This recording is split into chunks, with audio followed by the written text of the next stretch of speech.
So tonight we're going to look at First Corinthians chapter 10. Oh, let me actually share the screen so you can see it.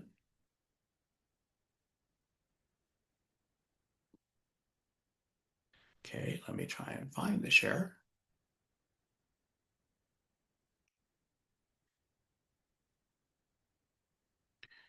All right, there we go.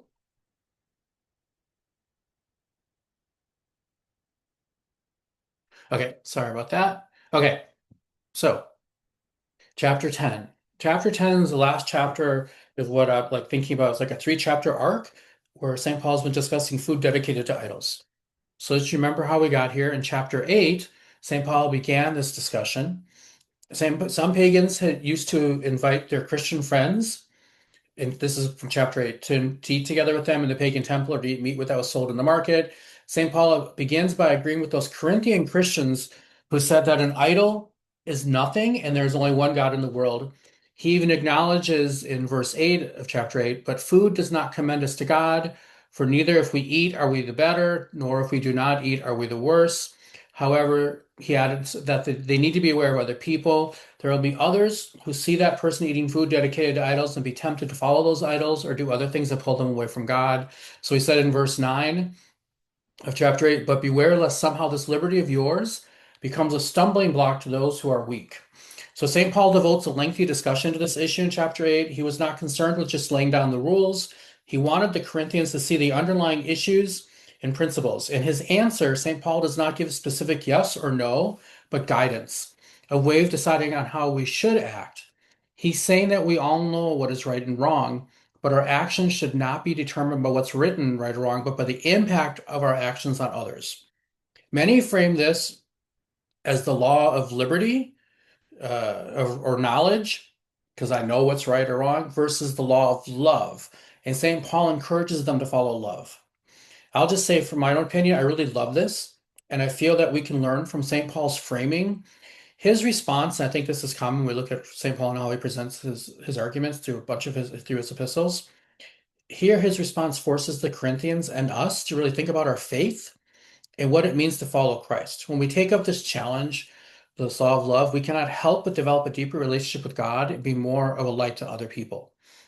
So in chapter 9, he recognizes that some may argue that what he said in chapter 8 was unfair. Why should their freedom to eat or not eat be dependent on how someone else might react?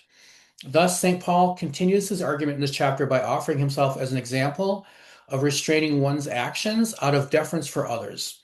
His what he talks about here is his refusal in chapter 9 is to use money from the churches for his own ongoing support. He points out how others do it and it's allowed under the scriptures, but he never made use of this right. Everything he did was with the intention of not offending others without compromising the gospel, but in order to bring more people to Christ. Now, in this chapter, he completes his discussion regarding food dedicated to idols. Here, he's going to answer three questions concerning this issue. One, what is the believer's position concerning the banquets in an idol temple? The second question is, what is his position concerning what's sold in the meat market? And the third one is, what is his position concerning an invitation to a banquet in the house of an idol worshiper? I'm just going to say before I start with verse 1 that while obviously we're not often confronted with meat dedicated to idols and pagan temples, there's a lot that we've picked up in the last two chapters in this chapter that can apply to how we live our life today. Because again, St. Paul isn't giving this specific rule of yes or no. He's giving us guiding principles to think about as we live our life and follow him. So with that, I will start with the first four verses of this chapter. Verse 1. More brethren, excuse me, moreover, brethren, I do not want you to be unaware that all our fathers were under the cloud, all passed through the sea. Verse 2. All were baptized into Moses in the cloud and in the sea. Verse 3. All ate the same spiritual food. And verse 4. All drank the same spiritual drink. For they drank of that spiritual rock that followed them, and that rock was Christ. So just a few definitions. In verse 1, unaware means like ignorant. Under the cloud is referring to being under God's protection. Passed through the sea is, of course, referencing the Red Sea, and it's referencing baptism when the Israelites passed through that. Looking at verse 2, he actually says, all were baptized into Moses. And into Moses means that they entered into the old covenant. the Old Testament, the following the law of God and the Torah, because our baptism is not into the Old Covenant, but the new one. Again, cloud represents the Holy Spirit, is what I was reading in verse 2, and C represents the water, obviously, for the baptism. So Egypt represents us being in bondage without God. Then we're baptized to the Red Sea. The wilderness that the Israelites traveled through represents our struggle in the world. In this world, we go through all of these temptations and struggles. We receive the manna from heaven, like the Israelites did. For us, it's communion. And then they entered into the promised land, which of course is paradise in heaven. Verse 4, where it says they drank of that spiritual rock that followed them. If you read closely in the Bible, you're not going to see a story of a rock following someone in the Old Testament. But outside the Old Testament, uh, in a lot of Jewish literature at that time, and this is still carried forward in the early fathers, but there's a lot of stories about Judaism, include a number of things about the rock following the Israelites. So, for example, they tell the story of the manna following them wherever they went. And there are two examples in the Old Testament where water came from a rock, but where they did get water from the rest of the time. There's only two examples where water came from a rock, but they got water the rest of the time they wandered in the desert. The answer was that was the same rock. It followed them around, which is why they continually had water. And that's why it's saying the rock followed them, in case you ever wonder about that. And that comes from Jewish tradition, but we've also accepted that. Here, St. Paul is not saying that any one of these stories is true, but St. Paul does not take the attitude that there is a given set of books and anything outside of those books must be ignored. So he received the scriptural texts and all the tradition around it, and that's what he's speaking from. So verse 4 also says that the rock was Christ. So, um, yeah, sorry.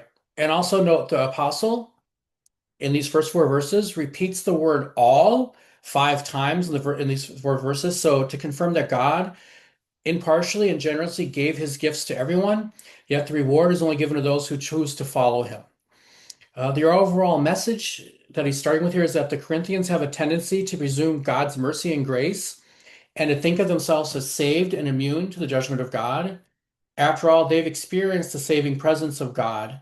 They've been baptized into Jesus and are continually fed with the spiritual food and drink at the weekly, obviously, Eucharist. And they've all come to know the saving power of Christ. So St. Paul, therefore, is calling their attention to the Israelites of old and all the parallels between them and the Corinthians. In short, the Israelites were also saved and presented with God in many ways, parting the Red Sea, manna from heaven, etc. But they fell away, left God, and were destroyed due to their choices. St. Paul wants the Corinthians to know that nothing is guaranteed to them. St. Cyril of Jerusalem says, there Moses was sent by God into Egypt. Here Christ was sent from the Father into the world. Moses' mission was to lead out of Egypt a persecuted people. Christ was to rescue all the people of the world who were under the tyranny of sin. There, the blood of the Lamb was the charm against the destroyer. In Egypt, here, the blood of the unspotted Lamb, Jesus Christ, has appointed your inviolable sanctuary against demons. So, verse 5. But with most of them, God was not well pleased, for their bodies were scattered in the wilderness. So, everything St. Paul just mentioned that the Israelites received from God did not ensure their final salvation. That's going to be a theme through the first part of this. Indeed, with most of them, God was not well pleased. That first generation of Israelites, for the most part, perished in the wilderness after disobeying God. So today, many people perish in the world because they don't persevere until the end. St. Paul is actually calling the Corinthians to live a life of holiness. According to Exodus, the book of Exodus, over 600,000 people left Egypt, while in Numbers we see only two of them actually, of those 600,000, entered the promised land. Verse 6. Now these things became our examples to the intent that we should not lust after evil things as they also lusted. So the lesson of the Old Testament in the first 5 verses are examples for us that we might not repeat the same mistakes. Here in this verse, Saint Paul starts to tell us about 5 sins that the Israelites committed in the wilderness of Sinai. St. Paul's highlighting them for the Corinthians so they don't repeat them. So the first sin he mentions here is this idea of lusting after evil things. So we should not lust after evil things as the Israelites, as in, if we follow the things of the world, we're going to be taken away from God and lose our way. Verse 7, And do not become idolaters, as were some of them, as it is written, the people sat down to eat and drink and rose up to play. So the second sin is don't become idolaters. In today's world, love of money is a form of worshiping idols, as is ego, where we're worshiping ourselves. Putting anything above God is a form of idolatry. And to Jews at that time, including St. Paul, the two big sins were idolatry and sexual immorality. And they're often talked about similar right after the other because sexual immorality came from idolatry. We'd already talked about in even in Corinth, this is similar, where so much of the pagan rituals were tied to orgies and sex and different things like that. So that's still what was thought of. That's why it was so, you often hear them talked about together and they're raised up so often because it's so much part of the non, what outside of what God teaches. And where it says here, the people sat down to eat and drink and rose up to play, that's actually from Exodus chapter 32, verse 6. And it's part of the story of the golden calf. At the point where Moses went up to the mountain, and the people asked Aaron to make a god for them because they're like, Moses has gone too long. Whatever happened to him? So Aaron like took jewelry. He made a golden calf. This verse here is from the morning after Aaron made the calf. So I saw this multiple places. Eat and drink, even though I we don't always think about this. They sat down to eat and drink, rose up to play. So they made the golden calf, finished it at night. Next morning they came up and eat and drink are actually referencing sacrificial rituals of offerings to the golden calf, which they were worshiping as a god, small g. And play in this verse is actually referencing sexual immorality on the part of a large group of people. And so they were doing really immoral, inappropriate things the Israelites were doing in the wilderness. And it really wasn't that different from what happened in the pagan temples of Corinth. So St. Paul is giving them a warning. Don't think because you're baptized, that's enough. We have this example of the Old Testament where God saved his people, took them out of Egypt, but that was not enough for them to find salvation. Verse 8, nor let us commit sexual immorality as some of them did, and in one day 23,000 fell. So you see there's two verses where we're talking about sexual immorality. Here, this is highlighting that third sin, which is sexual immorality. And this is referring to a story in the book of Numbers, chapter 25, verses 1 through 10, where the Israelites committed fornication, idolatry with a Moabite with pagan women came and they did a whole bunch of inappropriate things. And there was a plague and 23,000 fell. Verse 9, nor let us tempt Christ as some of them also tempted and were destroyed by serpents. So this refers to an event mentioned in Numbers 21 from when the Israelites journeyed in the wilderness. This is also that fourth of the five sins. Don't tempt Christ here. In the Old Testament, the people became discouraged and spoke against God. This is where the Lord sent the fiery serpents. Excuse me. The lesson here is that when we go through hardship, we should not be discontented or look for sinful pleasures of a former life. So they got frustrated and they wanted to go back to what they were doing before. This is a story where Moses held the serpent up and everyone that looked at it was saved. So when we do this, we're tempting Christ. When we fall away into the pleasures, when we sin or fall into the pleasures of a life before we knew Christ or into a worldly life for us today, when we do this, we're tempting Christ and we see the result is death. Verse 10, nor complain as some of them also complained and were destroyed by the destroyer. So this is actually referencing an incident in Numbers chapter 16, verses 41 through 50, where the Israelites were complaining against Moses and Aaron's leadership. A plague went among the people, and Moses interceded for the Israelites to save them. This is also the fifth sin, complaining. So St. Paul is hinting because the people of Corinth were complaining against him and casting doubt in his apostleship, which is what happened to the Jews when they were complaining against Moses and Aaron. So when you're complaining against the people that were sent by God, you're complaining against God. So the five sins you see in these verses that St. Paul is talking about, referencing what the Israelites did, that the Corinthians did, and we still can fall into today is one, from verse 6 to lust after evil things. Two, from verse 7 to become idolaters, which is really focusing on things and idolizing things in the world. The first two are similar like that. Verse 3, sexual immorality, which is verse 8. So sorry, number three. Sin number four is do not tempt Christ, which is from verse 9. And the fifth sin we see in these first few verses is complaining against those that are sent by God, which is this verse. St. John Chrysostom says, what is required is not only to suffer for Christ, but to endure. What we suffer nobly and with all gladness, since this is the nature of every athlete's crown. If we do not do so, punishment will come upon us who take disaster with bad grace.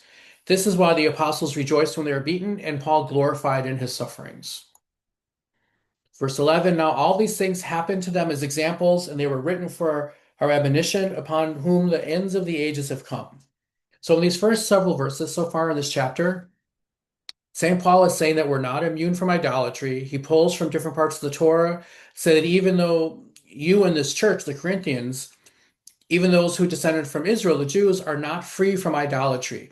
Through his Old Testament examples, St. Paul is calling the Israelites, the people of God, idolaters.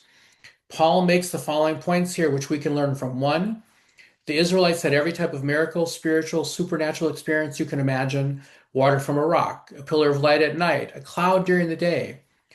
But they were still rejected in their own time by God because their idolatry, they turned away from God, which is happening in the Corinthians and still happens to us.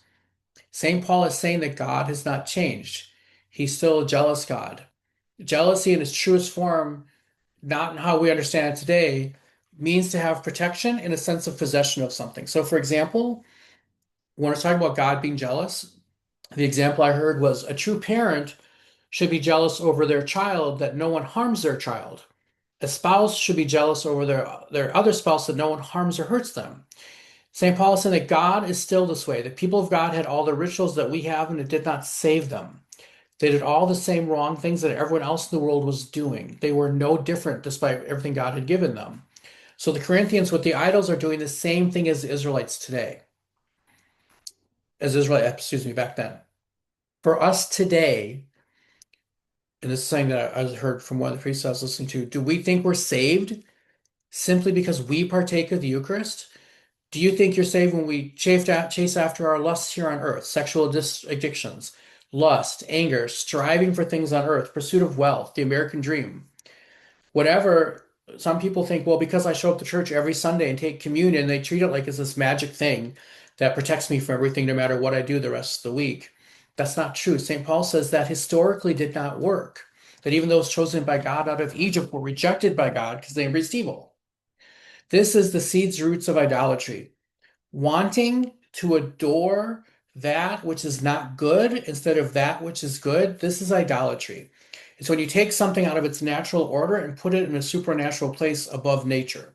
So if I raise money up and I focus on it because I'm so driven by getting money or something like that, money is used for commerce, for trade. And if I put it above and I just worship it by chasing after it, I'm taking it out of its natural order and raising it above where it should be. Idolatry and sexual immorality are the two things that most rip us away from Christ because they most test our faithfulness. They most test our willingness to stay in relationship with Christ. We need to confront ourselves regarding how seriously we take not confronting evil and be intentional in our choices as we move through the days. Verse 12. Therefore, let him who thinks he stands take heed lest he fall. So here St. Paul warns the Corinthians to not assume, again, because they're Christians and God loves them, that they're automatically saved. That's why they have to take heed. Otherwise, they're going to it's like taking it for granted. They're going to fall. Verse 13. No temptation is overtaking you except such as is common to man. But God is faithful, who will not allow you to be tempted beyond what you are able, but with the temptation will also make the way of escape that you may be able to bear it. So will not allow you to be tempted beyond what you're able. God never allows Satan to tempt us beyond our ability. With the temptation will also make the way of escape that you may be able to bear it. Many people ask, why does God allow temptation? But instead of asking that, we should understand that God, one, all temptations we face are common to all human beings. That's why it says common to man.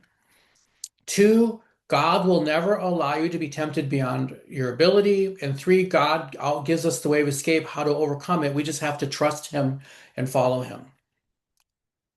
I was reading scientists talk about this is a really important verse. These that is often used wrongly that will lead people actually to atheism.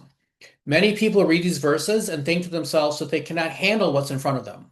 So these verses must be wrong because obviously God gave me the way out is how people are processing it. However, we need to consider the context of these verses. St. Paul is saying to the Corinthians to consider their history, and here's Israel's history.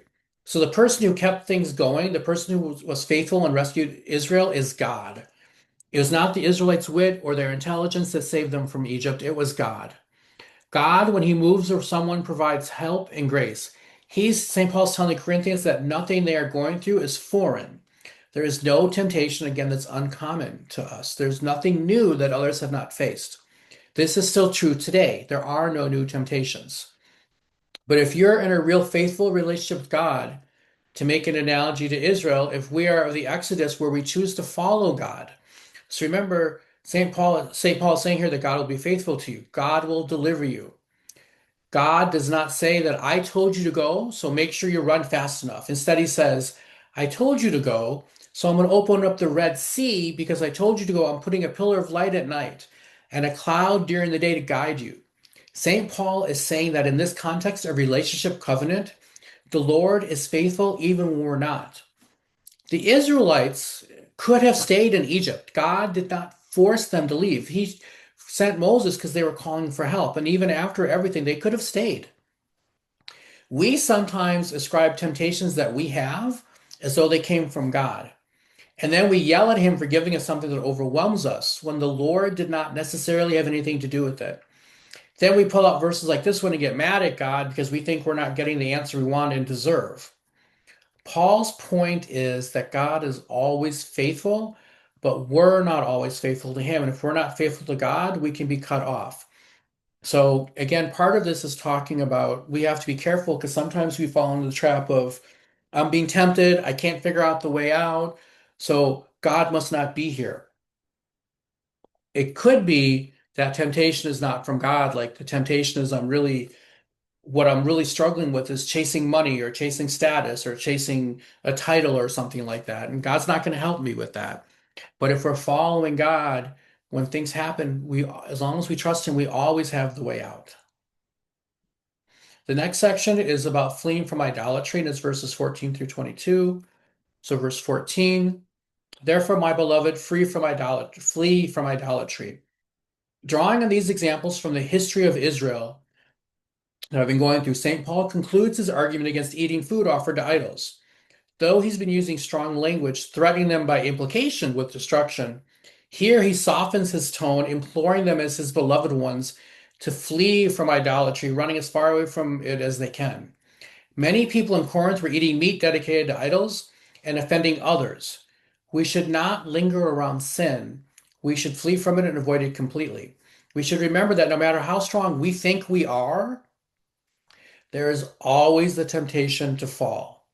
Actually, the more confident we are that we won't fall, it makes it more likely that we will fall. We always have to trust in God and not in ourselves.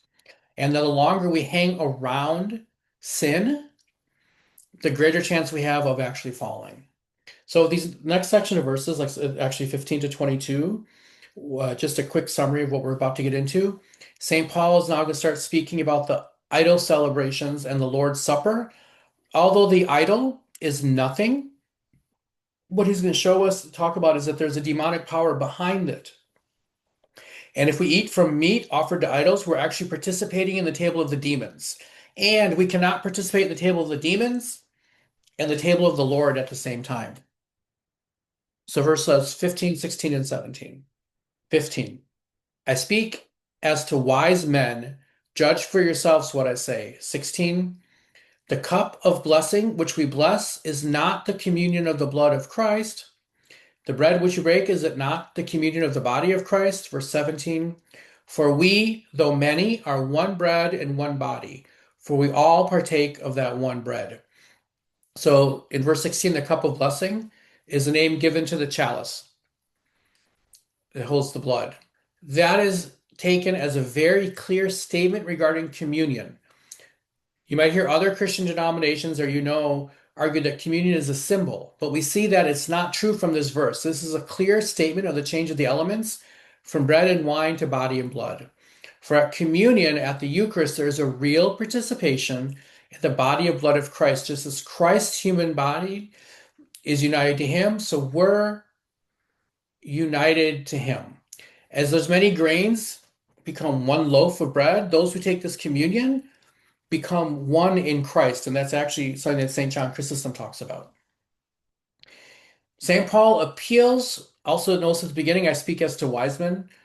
St. Paul is appealing to their wisdom. They themselves have the intelligence to judge and discern the right path. So he's always complimenting them as he's giving them direction and challenging them.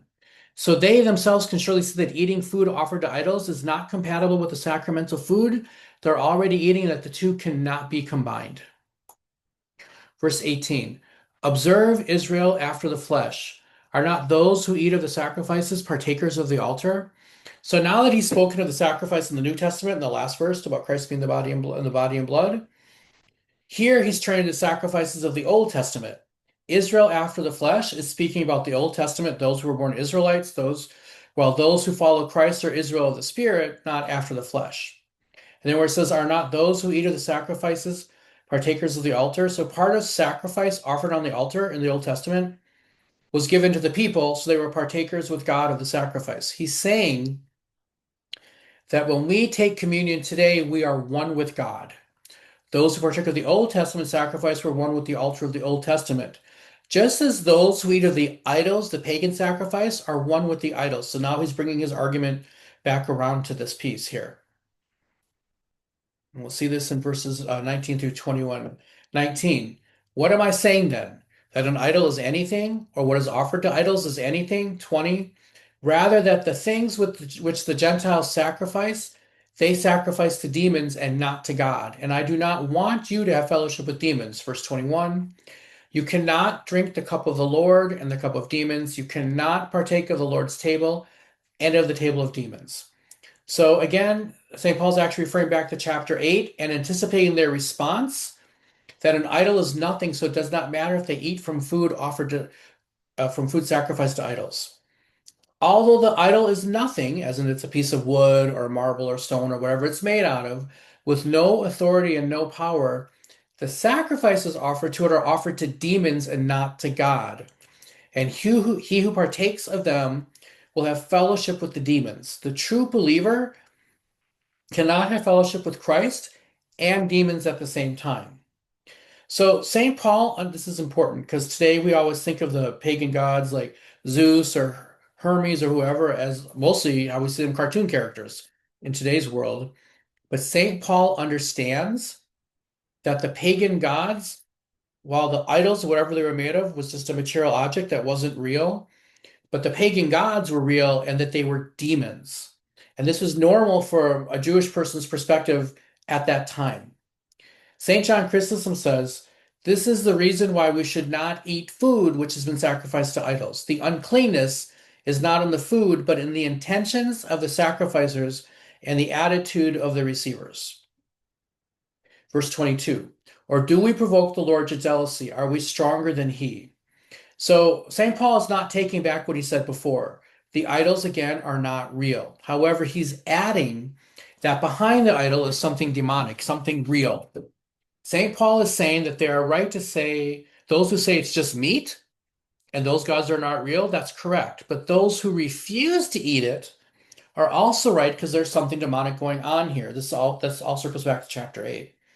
When we participate in a sacred meal offered to an idol, on some level, we are being anti-Eucharistic.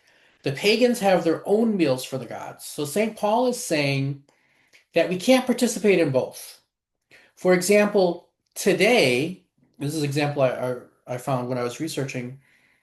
Today, we can't go into a Hindu temple and say those are just statues because those Hindu gods are from the demonic spirits behind them, and so there is something there, even if the statue itself is a statue.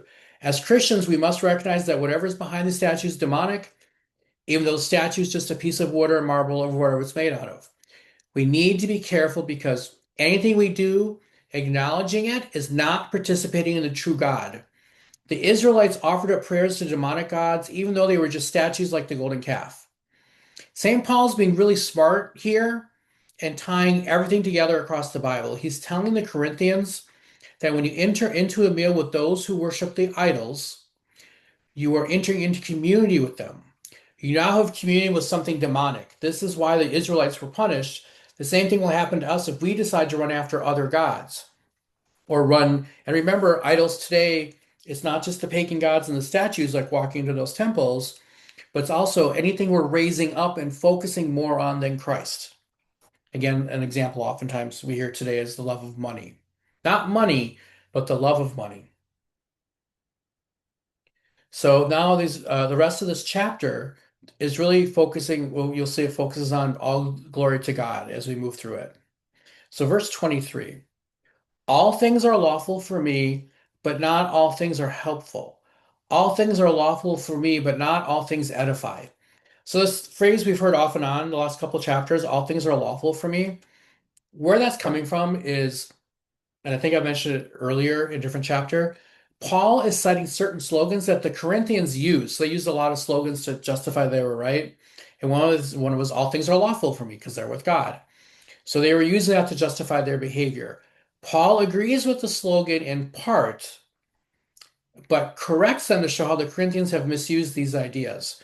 Lawful means things are not sinful in themselves, but they may not be helpful or edifying to myself or others.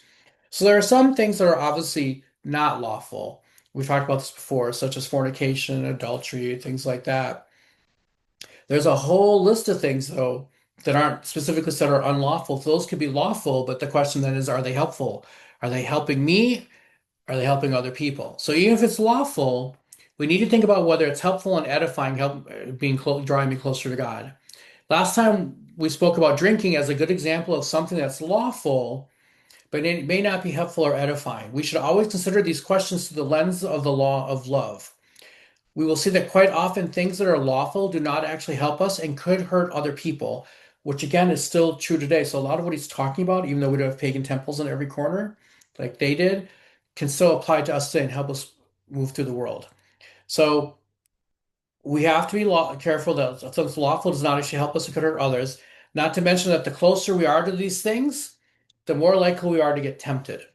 St. Clement of Alexandria says those who take advantage of everything that is lawful rapidly deteriorate into doing what is not lawful. So he's also offering us a warning to be careful.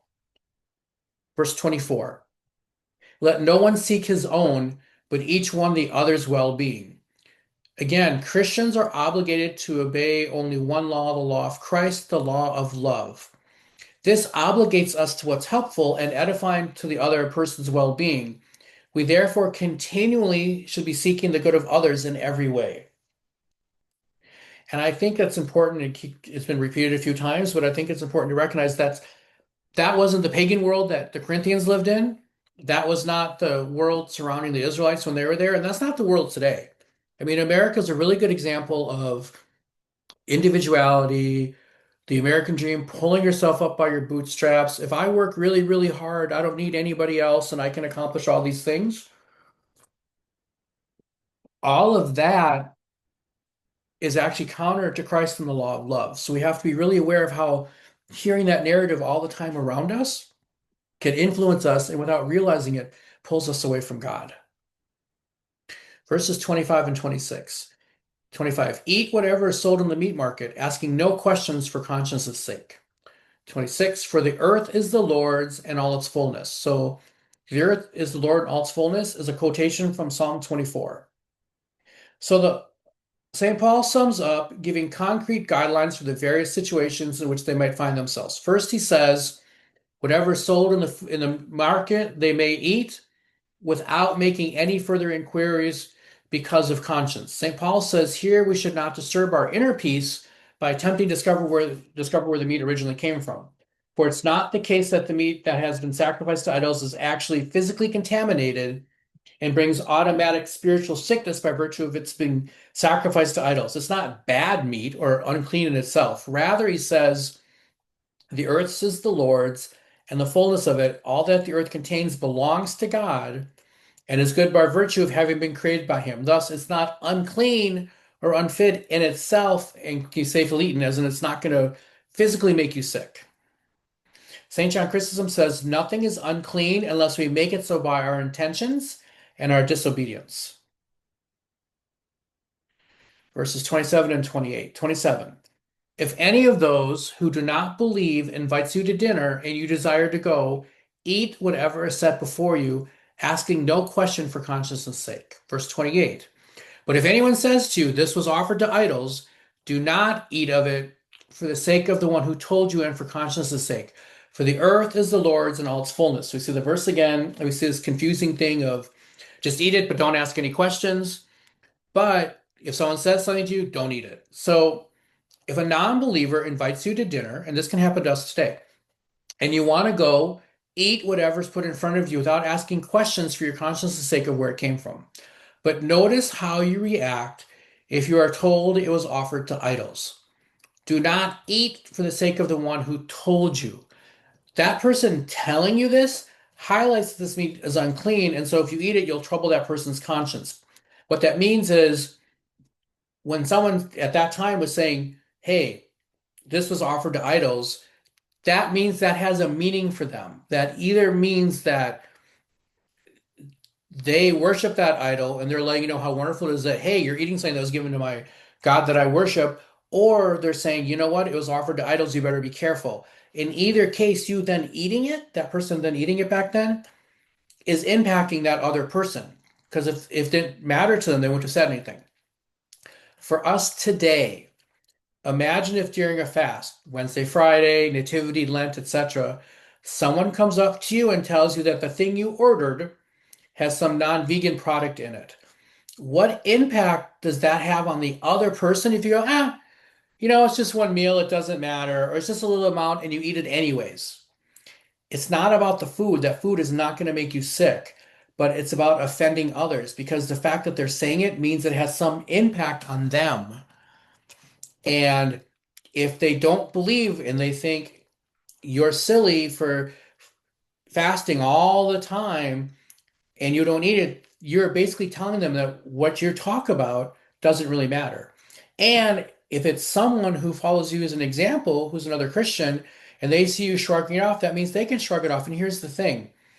If they shrug off fasting, if you shrug off fasting, other people who are not as spiritually mature as you are will go, well, if Eric's not going to fast for this, I guess a lot of things the church tells me doesn't matter. And for example, that I might have this line that, oh, it's just a little bit of cheese. What difference does it make? But for them, it's not about the cheese. It's about the church says this thing and Eric's not following it. They're not going to put the line right around that little bit of cheese. They're going to think it means they might apply me doing that for all kinds of other things that they want to do in their life. So to go a little bit deeper here with St. Paul, where he talks about the earth is the Lord in all its fullness, that's the same quote that was from a few verses ago. And he's responding to the other side of that original point. So before he said you can eat whatever you want. But here is, for example, he's saying if someone gives you food and said it was offered to Aphrodite, as an example, you should not eat it. First reason listed is for the other person's sake. Do not eat it for the sake of the one who told you. And then, two, don't eat it for yourself, because for conscience's sake from these verses. So the first time St. Paul quoted the verse, the earth is the Lord's in all its fullness, to say it's okay to eat whatever you want because it's from the Lord. Here he's saying don't eat it for the same reason. So in verse 22, he's talking about that people, that was okay, but here he's talking about provoking God to jealousy, which harkens back to the Ten Commandments.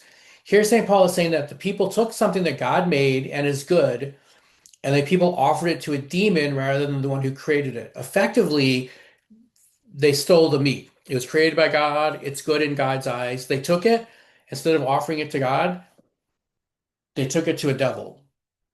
So to begin to think like St. Paul, we should recognize that the whole world is this way. It was created by God. It's good and belonged to him. But a major part of what sin is taking the things that God made and using them for other things to not make them good anymore, not holy anymore. This does not just include material objects like meat, it includes our bodies and our minds. We're created in God's image and likeness. So when we focus on other things, like a person who's stuck on pornography. I'm now taking something that was dedicated to God and using for something that's not dedicated to God. So for St. Paul and all the other apostles, there is not some neutral, unclaimed ground somewhere. It's all for God or not. So for St. Paul, his whole mission as he sees it is that there are all of these places of pagan worship and all of these people who have given themselves over to the worship of demons. And he comes and proclaims the gospel. He's taking them back for Christ. He's saving them. This is why St. Paul can quote this verse in both ways. Everything belongs to God, so we should receive it in prayer and thanksgiving. And everything belongs to God, therefore we should not be offering it to anyone else. Both are true because everything belongs to God. I hope that made sense.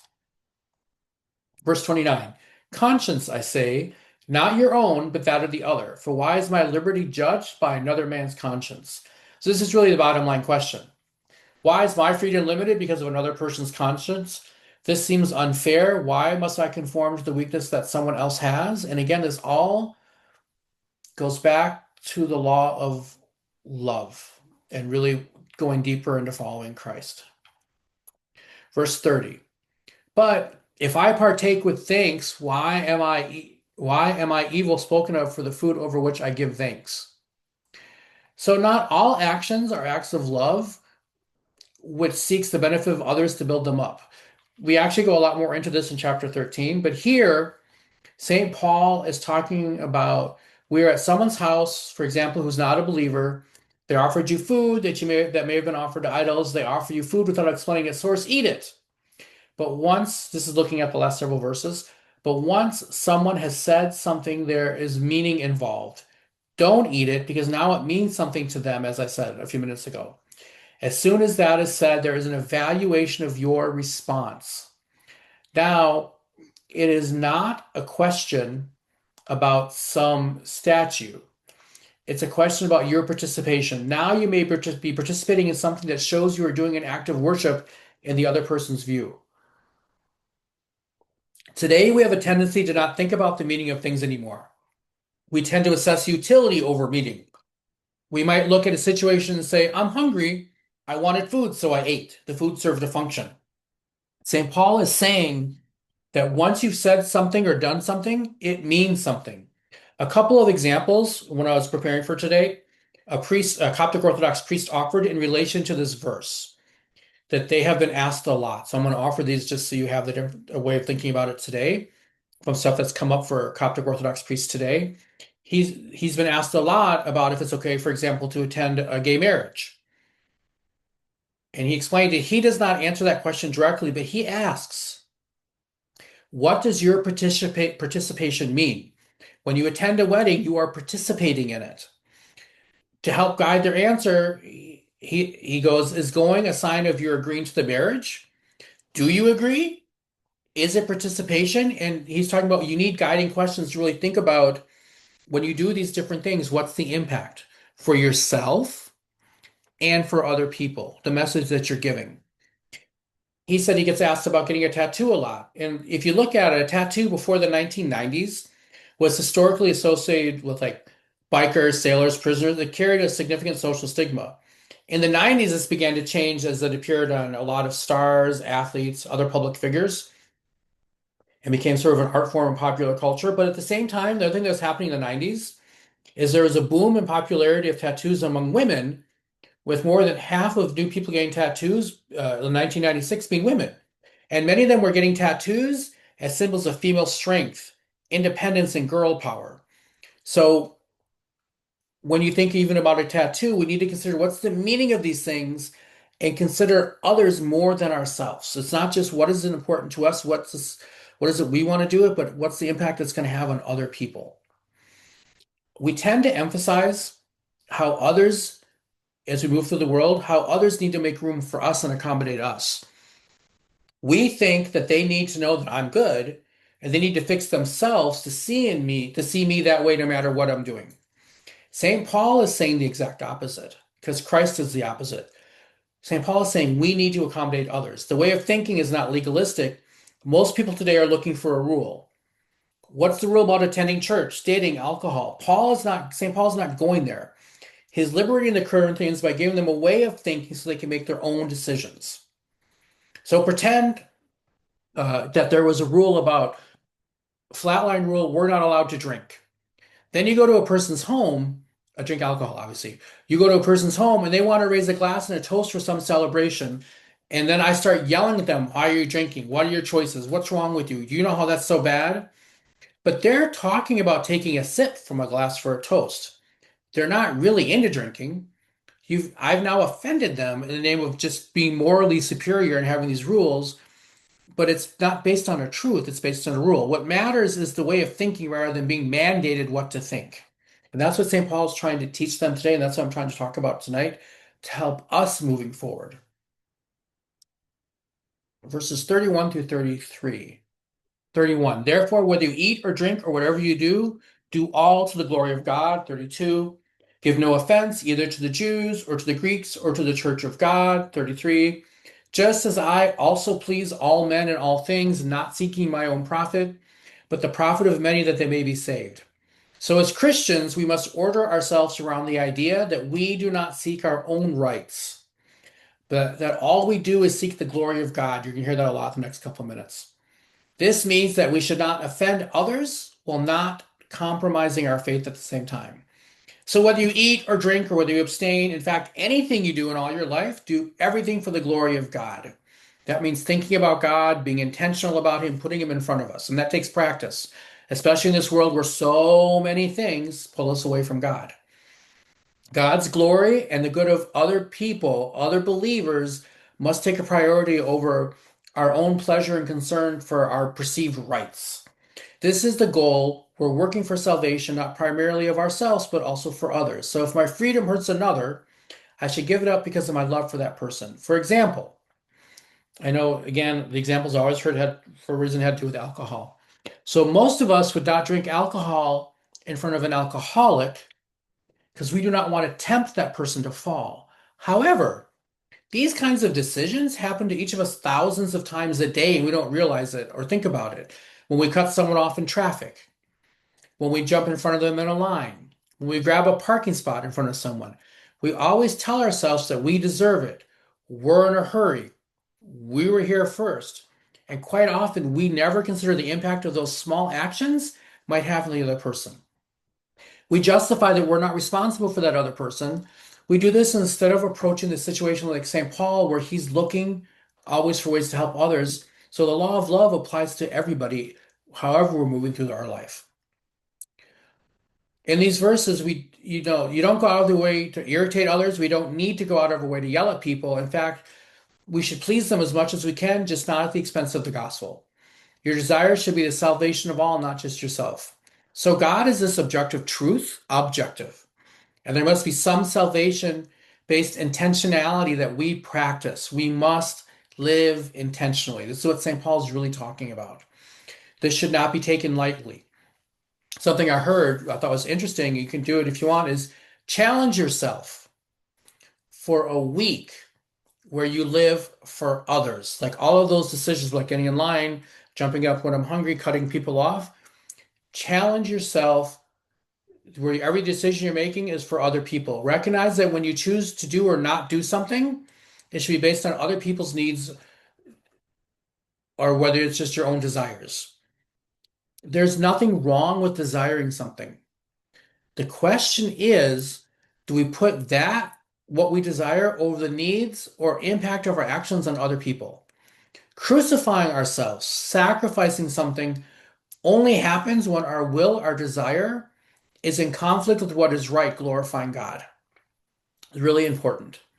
Maximus of Turin, who is a saint in the Catholic Church, says he wishes then, St. Paul, he wishes then for all our actions to be accomplished with Christ as companion and witness, that we may do good things for him as the author and avoid what is evil for the sake of his fellowship. One who knows that Christ is his companion is ashamed to do evil. In good things, however, Christ is our helper. In the face of evil things, he is our defender. I'm just going to show chapter 11, verse 1. Imitate me just as I also imitate Christ. You'll see when we get to chapter 11, the chapter break is in a really weird place because it's obvious this goes with chapter 10 and not chapter 11, where St. Paul is simply saying, after everything he's been talking about, just follow me as a model of holiness. Just do what I do, imitate me, and you'll be fine. So, just as a conclusion for this chapter, it's very educational. I think the way that St. Paul develops his argument regarding eating from idols. Again, chapter 8 was a summary of the law of knowledge, which is with knowledge, it's just a piece of wood, whatever, it doesn't matter. The idol, so the meat doesn't, what difference if you eat the meat or not, versus the law of love, which is always think about our impact on others, not causing other people to stumble. In chapter 9, he then gives this example. I think this is a wonderful way to teach. He gives an example of himself where he's following the law of love with them. And then again in chapter 10 here, St. Paul brings to a conclusion this discussion of things offered to idols. He begins with examples from the Old Testament, how they were rejected when they started worshiping idols. He acknowledges that the idol is nothing, but when you participate in the worship of idols, you're actually participating in the worship of demons. While the idol is nothing, the power behind it is something. So I said at the beginning tonight that St. Paul devotes a lengthy discussion to this issue. He was not concerned with just laying down the rules. He wanted the Corinthians to see the underlying issue and principles. I think this is very important for us, for just ourselves to really think about this and meditate on what St. Paul's talking about. I also think it's really important for us when we speak or serve other people. Wherever possible, we should have a conversation with them, meet them where they're at and talk to them, because that helps them go deeper in understanding of Christianity and deeper in their relationship with Christ. And with that being said, glory be to God forever. Amen.